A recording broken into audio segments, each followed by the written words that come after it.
Hello friends, good morning. This is me, Amit Soni from AS English Club and I'm back with all of you discussions with a new chapter of your rainbow book for BSEB. तो Bihar board के एक नए से chapter के साथ मैं आपके सामने फिर से उपस्थित हूँ डिस्कशंस। तो आज हम पढ़ने वाले हैं आपकी चैप्टर की आपकी बुक की एक बहुत ही इंपॉर्टेंट सी poem and that is an epitaph written by Walter de la Mare.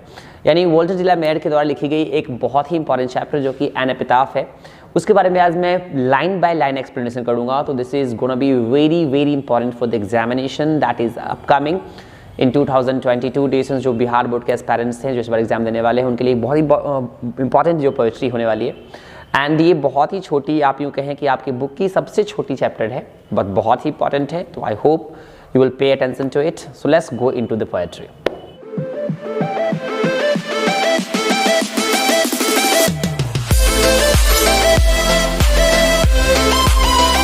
तो चलते हैं हम डिस्कशंस पोएट्री के लाइन बाय लाइन एक्सप्लेनेशन पे। तो जैसा कि आपको स्क्रीन पे दिख रहा होगा, चैप्टर का नाम है हमारा एन एपिटाफ। तो सबसे पहले डिस्कशन मैं बता दूं कि एन एपिटाफ का मतलब क्या होता है। एन एपिटाफ डिस्कशंस जो कब्र के बाद जो हम लगाते हैं, कब्र के किसी के भी व्यक्ति के कब्र के ऊपर जब हम कोई भी स्टोन या कोई भी ऐसी प्रतीक चिन्ह लगाते हैं जहां हम कुछ लिख देते हैं, कोई मैसेज, जैसा कि आपको पिक्चर में दिख रहा होगा, यहाँ लिखा हुआ है I have nothing further to say. ये जो है एक एन एपिटाफ है। इसी स्टोन को जो है हम एन एपिटाफ कहा गया है इस पोएट्री के अंदर। तो चैप्टर का नाम जो है एन एपिटाफ क्यों रखा गया है हम बात करते हैं। वॉल्टर डिलामेयर के द्वारा लिखी गई चैप्टर है एन एपिटाफ, आपकी पोएट्री है। पिक्चर आप देख सकते हैं राइटर की, वॉल्टर डिलामेयर की पिक्चर भी आपके सामने है।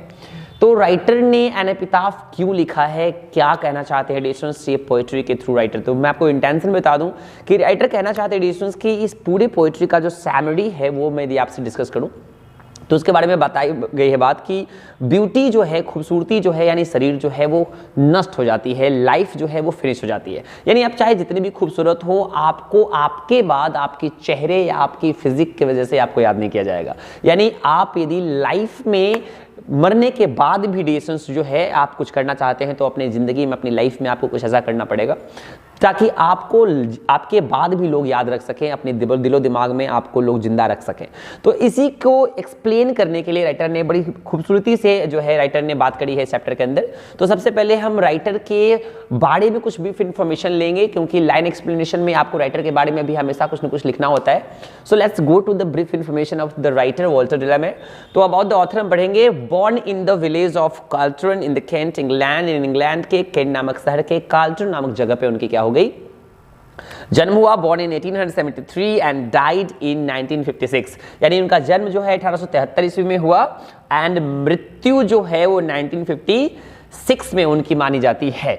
तो अभी आपने देखा डिस्कशंस जो है राइटर के डेथ एंड मृत्यु के बारे में, उनका जन्म स्थान के बारे में। So let's we go to the next page. हम चलते हैं डिस्कशंस, यहाँ आते हैं। He was a poet of children. यानी कि राइटर जो है स्पेशली चिल्ड्रन पोएट के नाम से जाने जाते हैं। यानी ऐसी कविता जी को लिखा करते हैं डिस्कशंस जो बच्चों के लिए इंपॉर्टेंट हो। चिल्ड्रन स्पेशलिस्ट पोएट इनको माना जाता है। He wrote many poems and novels. उन्होंने अपने लाइफ में बहुत सारे नोवेल्स, बहुत सारे पोएम्स लिखा। ही इज फेमस फॉर, यानी कि जितने सारे भी कविताएं कहानियां उन्होंने लिखी उसमें सबसे ज्यादा जो नाम हुआ उनका वो हुआ द लिसनर्स की वजह से, केम हिदर की वजह से and songs of the children की वजह से। यानी ये आपको ये तीन जो चैप्टर्स हैं वो आपको याद रखने पड़ेंगे क्योंकि इंपॉर्टेंट वर्क्स को भी आपको मेंशन करना पड़ेगा जब लाइन एक्सप्लेनेशन या सैमरी आप लिख रहे होंगे। तो दिस इज वेरी इंपॉर्टेंट कि आप the listeners, come hither and songs of children को याद रखें। हाँ, तो चलते हैं नेक्स्ट पेज की तरफ। तो ये है आपकी पोएट्री की, पोएम की पहली लाइन। पिक्चर आपको दिख रहा होगा। अकॉर्डिंग टू द पिक्चर, यानी कि आप फोटो देख करके आप अनुमान लगा पा रहे होंगे डिस्कशंस की राइटर बात क्या करना चाह रहे हैं। तो सिचुएशंस को पहले समझने की जरूरत है। राइटर जो है वॉल्टर डिलामेयर एक कब्र के सामने खड़े हैं और बहुत ही दुखी हैं। क्या कहना चाह रहे हैं जरा गौर से सुनेंगे।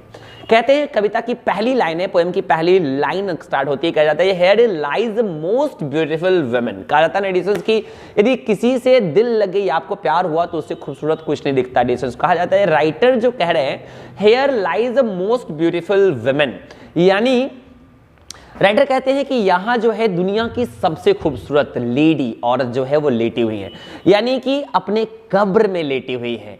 और राइटर को लगता है कि जो लेडी लेटी हुई है अपनी प्रेमिका, अपनी बिलव्ड के बारे में बात हो रही है, राइटर को उनसे ज्यादा खूबसूरत पूरी दुनिया में कोई नहीं लगती। यानी राइटर कहते हैं here lies a most beautiful women in this like grave, यानी कि उनको यहाँ ग्रेव किया गया है, दफनाया गया है, वो दुनिया की सबसे खूबसूरत लेडी थी राइटर के लिए। वो अपनी प्रेमिका के बारे में बात कर रहे हैं डिसन। सो राइटर को अपनी प्रेमिका से ज्यादा खूबसूरत कोई नहीं लगता। तो चलते हैं राइटर अपनी प्रेमिका के बारे में और भी क्या कहते हैं, प्यार में पागल होकर के डेसन जो है एकदम बिल्कुल writer is totally poet, is totally crazy after her his beloved and he wants to say that deson उनके बिना उनकी जिंदगी नहीं है। वैसे भी आजकल के यंगस्टर्स को भी यही लगता है डेसन की कोई एक किसी से भी प्यार हो गई बात तो बात वहीं पे खत्म हो जाती है, दुनिया पूरी खूबसूरत लगती है, उसी के इर्द गिर्द डेसन पूरी दुनिया उनके लिए मैटर नहीं करती है। नहीं तो भाई जो महसूस करे जिनके साथ ऐसी चीजें होती है वही जाने। तो let's we go to the next poetry and next line, light of a step and heart was she. यानी कि राइटर को लगता है कि वो उनकी जिंदगी की प्रकाश थी। यानी राइटर जो है अपनी प्रेमिका को याद करते हुए कहते हैं कि उनके बिना उनकी जिंदगी में कोई लाइट नहीं, कोई प्रकाश नहीं है, उनके बिना उनकी जिंदगी अंधेरी है और वही उनकी हर्ट भी है, वही उनकी दिल भी है। यानी कि राइटर अपनी प्रेमिका को अपना दिल मान रहे हैं और वैसा मानना है उनका कि राइटर के जिंदगी जो है, राइटर की लाइफ जो है वो उनकी प्रेमिका के बिना बिल्कुल सोना है, बिल्कुल अंधेरा है, क्योंकि ऐसा राइटर मानते हैं कि वही उनकी जिंदगी की लाइट थी, प्रकाश थी और वही उनका दिल थी। यानी writer wants to say that deson even he can't imagine his life without his beloved. He say that डेसन उनकी पूरी दुनिया जो है उन्हीं के इर्द गिर्द घुमा करती है। नहीं, I think she was the most beautiful lady. यानी कि अगली पंक्ति में जो है राइटर कहना चाहते हैं I think she was the most beautiful lady and that ever was in the west country. Writer कहते हैं कि वेस्ट कंट्री में यानी पश्चिमी देश में, यूरोप में, राइटर कहते हैं कि जहां तक उन्होंने देखा है, जिससे भी वो मिले हैं, अपनी प्रेमिका, अपनी बिलव्ड के बारे में बात करते हैं और कहते हैं कि उससे खूबसूरत लेडी नहीं हुई। आज तक जो है वो उससे खूबसूरत लेडी नहीं देखे उन्होंने। वेस्टलैंड में सबसे खूबसूरत लेडी मानते हैं उनको, सबसे खूबसूरत, सबसे ज़्यादा अट्रैक्टिव, ब्यूटीफुल मानते हैं उनको। और उनका एक कहना है कि वेस्ट कंट्री में उससे खूबसूरत लेडी नहीं हुई।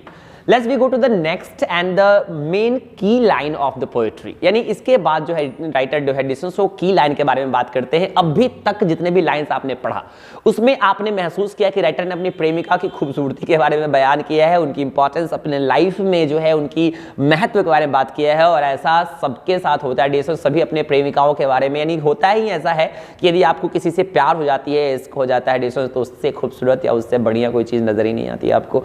नहीं, कभी भी यदि आप के लाइफ में ऐसा हुआ तो आपको महसूस होगी। बट डेसन्स राइटर अपनी प्रेमिका की खूबसूरती के बारे में सिर्फ बात नहीं करना चाहते। Writer is not talking about desons not the only the beauty of his beloved, he wants to give a message with the help of these lines। और जो मेन थीम जो है, मेन जो मुद्दा है राइटर का बताना, वो इस पंक्ति में आपको, इस लाइन में, लास्ट लाइन में आपको समझ में आएगी कि राइटर आखिर कहना क्या चाहते हैं, क्यों राइटर जो है इस सारी बातें उन्होंने करी है, उसके बारे में बात पता चलेगी तो आप रिलेट कर पाएंगे। But beauty vanishes, beauty passes. Writer कहते हैं कि चाहे कोई कितनी भी खूबसूरत हो जाए, चाहे आप जितना भी मेकअप कर ले, जितना भी खूबसूरत दिख ले बाहर से, चाहे जितना भी आप जो है डिस्टेंस अट्रैक्टिव दिख ले, खुद को दिखाने की कोशिश कर लें, वो एक दिन तो चली जाएगी भाई। यानी कि चाहे जितने भी खूबसूरत हो आप, जितने भी मिस वर्ल्ड हो, मिस यूनिवर्स हो, या जैसे भी आप हो, नहीं, आपकी खूबसूरती एक दिन तो नष्ट हो जाएगी। यानी कि खूबसूरती पास कर जाती है, एक टाइम की तरह होता है, वो गुजर जाती है। However rare it be, चाहे वो जितना भी दुर्लभ हो। And when I crumble, crumble का मतलब होता है छोटे छोटे टुकड़े में व्यक्त हो जाना, मिट्टी बन जाना, नहीं कि नष्ट हो जाना। राइटर कहते हैं कि ब्यूटी वैनिसेज, ब्यूटी गायब हो जाती है, ब्यूटी पासेज, ब्यूटी गुजर जाती है। हाउ रेयर इट बी, चाहे वो जितना भी दुर्लभ हो, आप जितने भी खूबसूरत हो, जितने भी अट्रैक्टिव दिख लेते हो, नहीं, वो एक दिन खत्म हो जाएगी। तो बाहरी गोड़ाई पे, बाहरी खूबसूरती पे आपको घमंड नहीं करनी चाहिए। यानी कि आप चाहे जितने भी खूबसूरत हो, एक दिन ऐसा आएगा कि रिंकल्स आएंगे, बाल ग्रे हो जाएंगे और आपकी सारी खूबसूरती जो वो क्या हो जाएगी, नष्ट हो जाएगी। तो राइटर उसके बारे में फोकस करते हैं और कहते हैं व्हेन आई क्रम्बल, यानी कि जब मैं, यानी राइटर का मानना है कि जब मैं जिंदा हूं तो वो अपनी प्रेमिका की खूबसूरती के बारे में बयान कर रहे हैं, व्याख्या कर रहे हैं, आपको बता रहे हैं।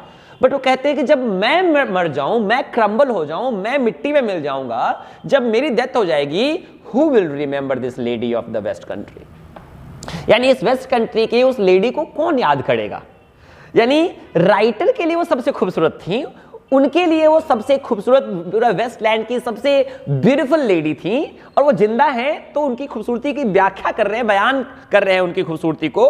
मगर राइटर को इस बात का अफसोस है कि जब वो मर जाएंगे, जब वो नहीं रहेंगे, जब उनका शरीर मिट्टी में मिल जाएगा, तब उस वेस्टलैंड की उस खूबसूरत सी लेडी को कौन पहचानेगा, क्योंकि उनका मानना है कि उसने ऐसा कोई काम तो किया नहीं था जिससे उनकी पहचान बने, उनकी कृति जो है मरने के बाद भी लोगों के दिलों और दिमाग में जाहिर रहे, छपी रहे। तो राइटर मैसेज देना चाहते हैं इस पोइट्री के थ्रू। डिसीज वैसे तो बहुत छोटी सी पोइट्री थी, बहुत इंटरेस्टिंग और बहुत ही मैसेजफुल थी, तो आपको समझ में आ गया होगा कि राइटर इनडायरेक्टली आपको कहना चाहते हैं कि आप जो है बाहरी खूबसूरती पर, बाहरी ड्रेसअप पर, बाहरी स्टाइल पे अपना टाइम ज़्यादा वेस्ट ना करें और कुछ ऐसा करने पर ध्यान दें जिससे आपके मरने के बाद भी आपके लोगों के दिलो दिमाग में आप छपे रहे, आपका नाम हो। वैसे कहा जाता है एडिसंस के मरने के बाद भी यदि आपको जिंदा रहना है तो पढ़ने लायक कुछ लिख जाइए, लिखने लायक कुछ कर जाइए। तो मैसेज कुल मिलाकर के जो है टोटल जो है थी बात, जो मैसेज थी राइटर की यही थी कि बाहरी खूबसूरती जो है वो नस्वर होती है, वो खत्म हो जाने वाली होती है, वो नष्ट हो जाने वाली होती है, बट आप जो काम करते हैं, जो आपकी फेम होती है, आपका जो नाम और कृति और आपका जो काम होता है ना, वो आपके मरने के बाद भी लोगों की जुबान पे होती है। So make your inner beauty decisions, try to improve your internal qualities, not your outer beauties. Thank you. See you in the next video. If you like